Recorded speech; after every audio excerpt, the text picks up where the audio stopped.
Olá, tudo bem? Há poucos dias ouvi uma pregação na qual o pregador dizia que os muçulmanos oram 5 vezes ao dia, que os budistas oram 10 vezes ao dia e que aqueles que pertencem à seita Seichonoye, esses oram 16 vezes ao dia.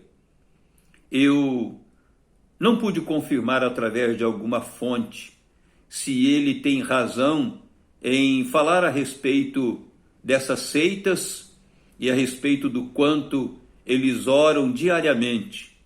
Mas uma coisa eu sei, tenho vivido e tenho visto.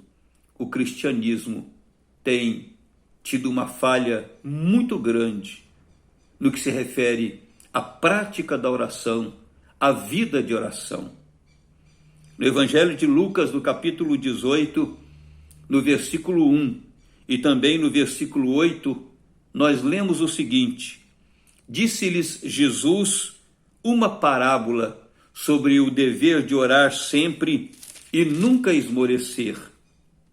E no versículo 8 ele diz: Contudo, quando vier o Filho do Homem, achará porventura fé na terra?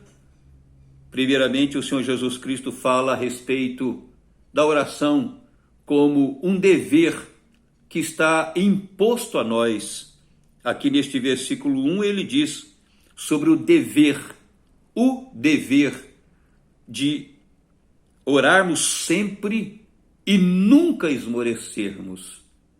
Portanto, quando nós não temos uma vida de oração, nós estamos pecando contra Deus, porque nós não temos cumprido este dever espiritual diante do Senhor. Talvez você esteja em pecado neste aspecto. E depois, o Senhor Jesus Cristo faz esta pergunta muito interessante, uma pergunta apocalíptica, quando ele diz, ou pergunta: Contudo, quando eu vier, acharei porventura fé na terra?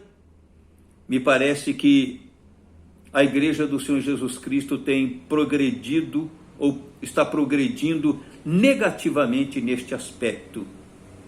E esta pergunta do Senhor Jesus Cristo deve nos fazer pensar, porque da maneira com que a igreja está definhando na sua vida de oração, me parece mesmo que vai chegar um momento em que o Senhor Jesus Cristo estará às portas e esta igreja não mais terá a sua vida de dedicação à oração, não terá mais prazer em viver uma vida de oração, não cumprirá mais o dever de orar sempre, sem nunca esmorecer. Eu me dirijo a você pessoalmente e lhe pergunto: como você está na sua vida de oração? Talvez você esteja orando diariamente somente na correria para agradecer o seu pão de cada dia. Talvez você esteja numa correria tão grande que não pode gastar um bom tempo em oração diante do Senhor.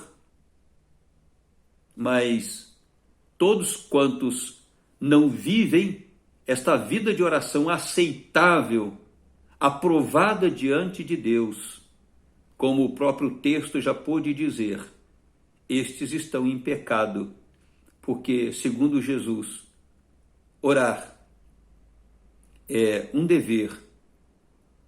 Claro, devemos ter prazer na oração, mas se nós não entrarmos por este caminho, nós precisamos entender que é um dever nós termos a nossa vida de oração e que, ao negligenciarmos esta prática, nós estamos pecando contra Deus. Deus lhe aconselha a que você dê uma reesquematizada na sua vida diária, que você reveja a sua concepção de fé e que você gaste um tempo prazeroso na presença de Deus, exaltando-o, confessando os seus pecados, expressando a sua gratidão pelo que Ele é e pelo que Ele tem feito em sua vida, colocando os seus limites diante dele para que você possa superá-los, colocar diante dele os seus líderes, apresentando-os diante de Deus, enfim, ter a sua vida de oração. A vida de oração é fundamental para que nós sejamos fortalecidos e nós tenhamos uma vida de comunhão com Deus, de tal maneira que nós sejamos fortalecidos. É nisso que eu creio. Que Deus lhe abençoe.